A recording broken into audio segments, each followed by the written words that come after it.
और जम्मू कश्मीर असेंबली के बजट इजलास का आज 18वां दिन है। आज अहम तसर्रुफ बिलों को मंजूर किया जा सकता है। तसर्रुफ बिल हुकूमत को मुख्तलिफ महकमा जात के लिए माली साल के दौरान अखराजात पूरा करने के लिए रकम निकालने का इख्तियार देता है।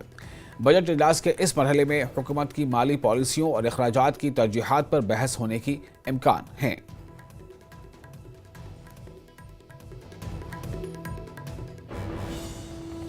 और समीर हमारे साथ इस वक्त जुड़ चुके हैं इस खबर पर ज्यादा जानकारी के साथ। समीर, आज 18वां दिन है। आज आप बताएं कि आज क्या कुछ हो सकता है इजलास में। देखिए, मैंने आपको बता जी विशाल, मैं आपको बता दूं, आज 18वां दिन है असेंबली सेशन का और आज ये तकरीबन 2 बजे तक रहेगा और सेकंड सिटिंग नहीं है, एक ही सिटिंग है और उसके बाद अवकाश रहेगा। 26 से लेकर 6 तारीख तक छुट्टियां रहेंगी और उसके बाद 7, 8, 9 3 दिन और असेंबली सेशन चलता रहेगा, 3 दिन और होगा। लेकिन आज 18वें दिन जो अप्रोप्रिएशन बिल्स हैं, मेनली क्वेश्चन आवर के बाद जो अप्रोप्रिएशन बिल्स हैं, जिसमें जो गवर्नमेंट है उसको इख्तियार मिलता है कि जो फंड्स की अलोकेशन डिफरेंट डिपार्टमेंट्स को प्रोविजनली बजटरी प्रोविजंस के तहत होती है, उनको वो यूटिलाइज कर सकते हैं, उसकी अथॉरिटी मिलती है। इसी के साथ एसआरई सिक्योरिटी रिलेटेड एक्सपेंडिचर का जो पैसा मिलता है सेंटर से सिक्योरिटी रिलेटेड, उसका भी उस पर भी एक मोशन आएगी, ग्रांट्स उस पर भी थोड़ी बहुत डिस्कशन हो सकती है। हालांकि सिक्योरिटी का जो है होम मिनिस्ट्री के अंदर आता है, लेकिन उस पर कट मोशन कुछ आई हैं, उस पर कुछ थोड़ी बहुत बहस हो सकती है। लेकिन फिलहाल जो मेरे साथ इस वक्त है leader of opposition Jammu Kashmir assembly Sunil Sharma सबसे पहले पहुंच जाते हैं असेंबली में, इसलिए हमें मौका मिलता है उनके साथ बात करने का। सुनील जी, न्यूज़ 18 से बात करने के लिए धन्यवाद। सबसे पहले पूछना चाहूँगा, आज 18वां दिन है, इन 18 दिन की जो बहस हुई, बजटरी एलोकेशंस भी हो गई, अब जो पैसा डिफरेंट डिपार्टमेंट्स को मिल रहा है, आपकी क्या उम्मीद है, आपकी नज़र क्या रहेगी उन पे कि क्या उनकी यूटिलाइजेशन प्रॉपरली हो? देखिए, बजट सेशन एक महत्वपूर्ण किसी भी स्टेट, किसी भी राज्य, किसी भी देश के लिए होता है। जहाँ तक जम्मू कश्मीर के इस बजट सेशन की बात करें तो एक लंबे अरसे के बाद चुने हुए नुमाइंदों ने, इलेक्टेड रिप्रेजेंटेटिव्स ने इस बजट में भाग लिया, डिस्कस किया और आज इसका अप्रोप्रिएशन बिल आने जा रहा है। इसमें कोई शक नहीं कि बजट के बाद हर विभाग का, हर डिपार्टमेंट का काम करने का तरीका, काम करने की लाइन शुरू हो जाती है। और being in opposition, Bharatiya Janata party का प्रमुख जो दायित्व है, गवर्नमेंट को टोज पे रखना, उनको कहीं पे भी किसी वर्ग के साथ अन्याय नहीं होने देना और लोगों की आवाज़ बनना। तो इसलिए इस भूमिका को हम ईमानदारी से निभाएंगे और हर विभाग पर हमारी पूरी नज़र होगी। किसी क्षेत्र, किसी समाज, किसी वर्ग के साथ कोई अन्याय न हो, ये जिम्मेदारी हम निभाएंगे। और जहाँ भी हमें लगेगा कि सरकार ने किसी वर्ग, किसी क्षेत्र, किसी समुदाय के साथ कोई अन्याय किया, भारतीय जनता पार्टी पूरी तरह से उस वर्ग, उस क्षेत्र के साथ खड़े होकर ये लड़ाई लड़ेगी। कुछ और बातों के पहले डेलीवेजर्स का जो बड़ा इशू बना, हमने देखा 18 के 18 दिनों में लगातार डेलीवेजर्स पर बहुत बात हुई और कल भी आपने इस मसले को उठाया, लेकिन जो डेलीवेजर्स वो सड़कों पे हैं, बहुत प्रोटेस्ट हो रहे हैं, कश्मीर में भी हो रहे हैं, जम्मू में भी, डिफरेंट डिस्ट्रिक्ट्स में हो रहे हैं। क्या आपको लगता है, क्योंकि कल भी आपने बात की थी, तो क्या सरकार पे आपको भरोसा है कि या नहीं? देखिए, कल मैंने असेंबली में 2 बार डेलीवेजर्स का इशू उठाया। सरकार के कान पे जून तक नहीं रहेंगी। मेरे कहने का ये तात्पर्य है कि बिल्कुल ही सरकार डेलीवेजर्स के साथ जिस प्रकार का बिहेव कर रही है, ये निंदनीय है और हम इसको कंडम करते हैं, जो बिहेव इनका है। हालांकि कल मैंने इतनी मांग की थी कि जो डेलीवेजर्स काम छोड़ो हड़ताल पे हैं, सरकार को उनसे बात करनी चाहिए। आपने बेशक कमेटी बनाई है और कमेटी की रिपोर्ट 6 महीने के अंदर आएगी, लेकिन बात करने से आपको क्या जाता है? ये घमंड में है, ये गरूर में है। शेख मोहम्मद अब्दुल्ला साहब की तीसरी पीढ़ी है और एक डायनास्टिक उस माइंड सेट के लोग हैं। इन्हें लगता है कि पता नहीं डेलीवेजर्स के साथ सरकार बात करेगी तो हम बोने पड़ जाएंगे, हम छोटे पड़ जाएंगे। ये बड़ा दुर्भाग्य है।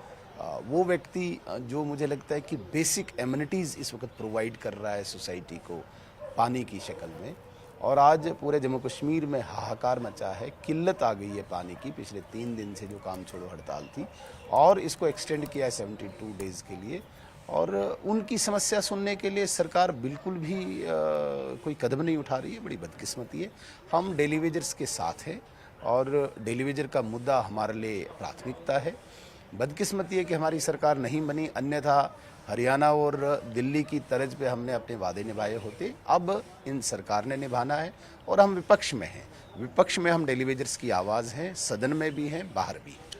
इन 18 दिनों में जो चीफ मिनिस्टर है वो पहले बोले कि जख्म बहुत लगे हैं, मरहम कहाँ लगाऊं, लेकिन कुछ दिन पहले वो ये बोल पड़े कि सर्दी चली गई, बर्फ पिघल गई और बाहर आ गई, शीन गलो। हाँ, मतलब था कि उन दिन उसके बाद जब पहले स्पीच दिया और उसके बाद अभी पहले निराशा झलक रही थी, अब ऑप्टिमिस्टिक लग रहा है। तो स्टेट हुड का कुछ लग रहा है आपको कि उनको सेंटर से कुछ मिला होगा तभी वो ये बात है। अब बजट स्पीच के पहले उन अल्फाज में मुझे नहीं पता किस प्रकार के जख्म का वो बयां कर रहे थे। अगर वो स्टेट हुड का कर रहे थे तो फिर थोड़ा सा इंतजार करना पड़ेगा, क्योंकि इन 18 दिनों में बिल्कुल सबीर, मुझे लगता है वो सही करें। हमें इंतजार करना होगा थोड़ा कि इस पर क्या बातें हो सकती है, लेकिन जो अब लगातार मुद्दा अब इस बात को लेकर गरबा रहा है, एक बार समीर मैं चाहूंगा उनसे आप पूछें जरा इस बारे में कि आतंकवाद को लेकर के जो सीएम उमर अब्दुल्ला ने कहा है कि इसके लिए जरूरी है कि आवाम को जो है वो कॉन्फिडेंस पर लिया जाए, इस पर क्या कह रहे हैं सुनील शर्मा? हाँ सुनील जी, बड़ा इंपॉर्टेंट सवाल जो हमारे एंकर पूछ रहे हैं वो ये कि कल उमर साहब से हमने बात की तो उन्होंने कहा कि जब तक लोगों की इन्वॉल्वमेंट नहीं होगी मिलिटेंसी खत्म नहीं होगी। लोगों की इन्वॉल्वमेंट ज़रूरी है और तभी मिलिटेंसी जो आतंकवाद है खत्म। देखिए, अधिकांश लोग जो हैं वो आतंकवाद के खात्मे के लिए जितना उनसे होता है वो करते हैं।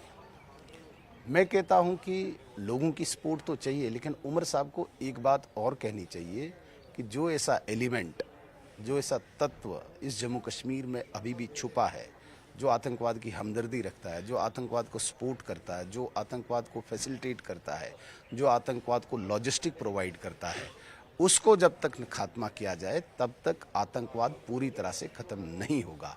इसलिए कॉमन मैन की इन्वॉल्वमेंट से बेटर है जो ऐसा तत्व है उस तत्व को रूट आउट करना, इराडिकेट करना। तो आपको क्या लगता है कि उनका जो नजरिया है तो आप उससे मतलब लोगों की इन्वॉल्वमेंट देखिए जो लोग, मुझे सिर्फ इस बात की चिंता है, लोगों की वो इन्वॉल्वमेंट चाहते हैं, इसमें कोई शक नहीं। अब वो उनकी इंटेंशन क्या है, लेकिन उनके ऐसे कुछ विधायक, उनके कुछ ऐसे कार्यकर्ता जो पाकिस्तान के साथ बात करने की वकालत करते हैं, वो इनकरेज करती हैं ऐसी फोर्सेस को, ऐसी ताकतों को जो ताकतें यहाँ पे अशांति पैदा करना चाहती है। इसलिए सबसे पहले उनको अपनी पार्टी के अंदर, अपने विधायकों के अंदर एक विश्वास बनाना होगा कि ये देश हमारा है, यहाँ की शांति की इन्वॉल्वमेंट हमें करनी चाहिए। जिस पाकिस्तान के आतंकवादी के डर से इनके विधायक सिक्योरिटी कवर रखते हैं, उसी पाकिस्तान से बात करने की भी वकालत करते हैं। वो दोहरा चरित्र। चलिए, बहुत शुक्रिया आपका समीर बातचीत के लिए। कुछ और अहम खबरें हैं और उस पर भी नजर डालना जरूरी है। बहुत शुक्रिया। तो हमारे साथ जुड़े हुए थे समीर और हमारे साथ अभी जो एलओपी है सुनील शर्मा, वो भी आप उनको सुन रहे थे। आगे बढ़ते हैं। ज़राअत, देही तरक्की और पंचायत राज के वजीर जावेद अहमद डार ने कहा है कि वो इस बारे में कुछ नहीं कह सकते कि जम्मू कश्मीर में पंचायती इंतखाबात कब मुनक़िद होंगे। वजीर ने कहा कि यूटी में ज़राअत और बागवानी की पैदावार को बेहतर बनाने के लिए बहुत से नए इक़दामात किए जा रहे हैं। नहीं करूंगा जो कंट्रोवर्सी बनेगी। पंचायत इलेक्शन हम करना चाहते हैं, ऐसे कि किसने कहा आपको नहीं करवाना चाहते। जाहिर सी बात है, हर सरकार का ये होता है कि 3 टायर सिस्टम को अडॉप्ट करें और बननी चाहिए, पर उसमें एक प्रोसेस से गुजरना पड़ा। जैसे पहले ही मैंने कहा, अभी हमारी पंचायत प्लेस में नहीं है, इलेक्शंस के लिए डिलिमिटेशन होना जरूरी है, उसके लिए सेंसस अभी 2011 का नया सेंसस होना बहुत जरूरी है ताकि वार्ड बंदी हो जाएगी, उसके बाद पंचायतों के इलेक्शंस होंगे। और अदर बैकवर्ड जो कमीशन है उसकी रिपोर्ट अभी गवर्नमेंट को आई है, वो गवर्नमेंट के पास अभी एग्जामिन कर रही है, उसके बाद उसको टेबल किया जाएगा, उसके बाद ही फाइनल ये सारी चीजें हैं, काउंसिल इलेक्शंस और ये पंचायत इलेक्शन उसमें हो जाए। इस साल होपफुल है कि आपको लगता है थोड़ा डिले हो जाएगा? पहले मैं कैसे कहूँ, आप मुझसे कहते हो कि पहले ही कहूँ, आपको कैसे कह सकता हूँ मैं? अभी प्रोसेस से गुजरना, जो ही प्रोसेस से गुजरेंगे उसके बाद पता चलेगा आपको। ग्राम सभाओं की बात की गई और ग्राम सभा का एक इम्पोर्टेंट रोल मेंबर्स ने मेंशन किया। ग्राम सभा को क्या दोबारा से रिवाइव किया जाएगा, क्या उसको और ज्यादा अहमियत दी जाएगी? जब पंचायतें प्लेस में हो जाएंगी तो ग्राम सभा खुद ब खुद प्लेस हो जाएगी। जब पंचायतें प्लेस में हो जाएंगी, जब पंचायत सरपंच बनेंगे, बीडीसी बनेंगे एक सिस्टम मैकेनिज्म बनेगा। उसके बाद जो ग्राम सभा है वही एक मॉडल है, वही एक तरीका है उनको पूछने का, उनसे बात करने का, ताकि वो गाँव की सतह पर जो है प्रोग्राम बनाते रहे। ऑर्गेनाइजेशन ज़्यादा हो रही है और आप इसको बहुत हद तक होल्ड नहीं कर पाएंगे। आप देखिए वहाँ डिबेट्स हुए असेंबली में।